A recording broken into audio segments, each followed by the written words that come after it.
January 3rd was one of the worst days of my life. It was snow and I hate snow. We got to play a hockey game that I didn't get to play in.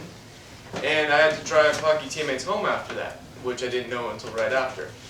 So January 3rd was a pretty nice day in the morning. We all went to school. It was sunny out, but then it turned to crap. We got a nice thin layer of ice on the road. And you got another inch of snow on top of that. And it was all packed down so hard that even the plows couldn't get through it. And I had to drive two of my teammates home once we got back from a hockey game. So I was driving slow pace, 20 to 30 miles per hour max, all the way down 117. And once we got down to Stowe, we went down to the Gulf station and got some gas. There was a fire truck there at the Gulf station that was just hanging out and getting gas and getting donuts and stuff because they were having a rough night. So we get out of the gas station, we go down 117 towards Maynard a little bit more, and I'm turning onto Wheeler Street, but Wheeler Street hasn't been plowed at all yet. And I just turned slightly onto it and just lose all control. It's probably one of the most terrifying things that's ever happened to me. The ice and snow together, just my tires could not stick to anything, I just slid right down the road. And the road was a little bit slanted, so it was even worse. You couldn't really turn at all. But I managed to avoid a stop sign and a telephone pole at the same time. Went right through them, like little inches of space in between. And I hit a rock wall, but rock walls are supposed to stop you, right? I went over the rock wall. Went airborne, about this high, off the ground, in a car. Like a metal sled. He knows all about them. Okay. Oh. Okay, no commentary, no commentary. Go ahead, keep going. It was good though, it was good. So we're airborne and we just fly into this ditch. Luckily we don't hit any tree because that would be horrifying, just hitting a tree while you're airborne and everything. But we get into this brush which slows us down and we come to a stop. And I immediately punch the ceiling, curse, look at the person next to me, the person behind me, ask them if they're okay. They said they're fine. I called 911 anyway because I've never been in such an accident before, never been with someone who's been in such an accident. I wanted to make sure they're all right because I'm in charge of these people right now. I'm supposed to be bringing them home to their parents who weren't there. And we all get out of the car, look at the damage to the car. Bumper has a big hole in it, and it was a sporty bumper. It was a nice bumper that I love to have, but I can't have it anymore because they don't make the piece anymore. Luckily, it saved me $350 not getting it, so that's good.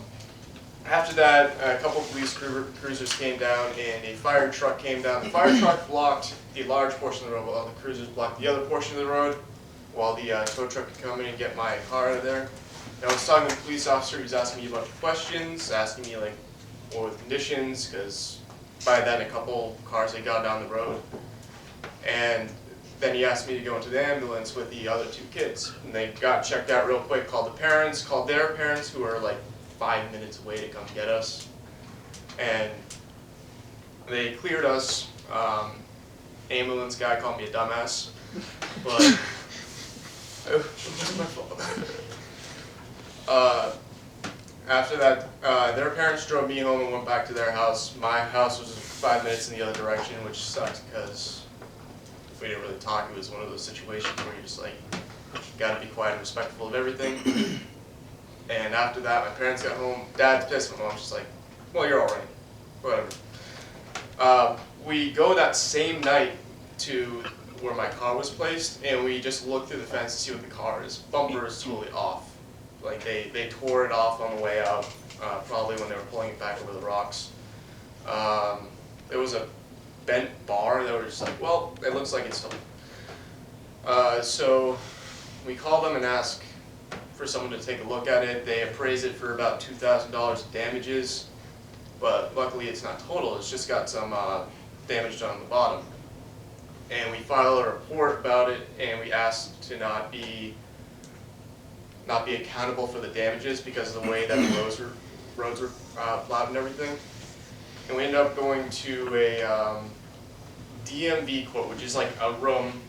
It's about second desk to the wall to that desk. It's small as hell.